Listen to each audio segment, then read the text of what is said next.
ঘোষণা হতো, বলতে পারতো যে আপনাদেরকে ধরা হচ্ছে কি জন্য। কোনো কিছু নেই, কোনো স্পেশাল ফোর্স থেকে আমরা ধরে নিয়ে আসবো। ছেড়ে দেবে আপনাদের যদি কিছু না দেখে। বলার কি আছে? আমাদের এখানে দাঁড়াতেই দিচ্ছে না। আমরা তো কিছুই করিনি, আমাদের দাঁড়াতেই দিল না। আমরা হলাম সেই শিক্ষক যাদের বিরুদ্ধে এরা এইভাবে কাজ করছে। না, আমরা কোনো অপরাধী নই। এখানে যে ধরছে মনে হচ্ছে অপরাধী, আমরা কোনো অপরাধী নই। আমরা কি, আমাদের বিরুদ্ধে কোনো অভিযোগই নেই, অথচ ধরে নিয়ে আসছে। একটা কারণ তো, একটা অভিযোগ থাকা উচিত ছিল যেখানে আমাদের ধরেছে। Still counting.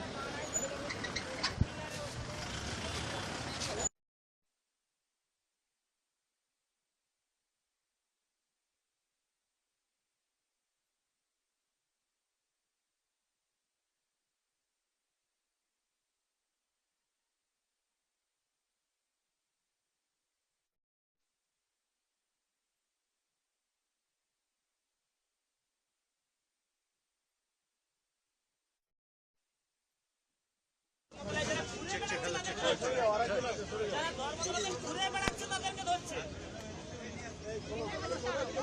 কি করে চিনছেন বুঝতে পারছি না। আমরা চাকরিহারা যোগ্য শিক্ষক শিক্ষিকা।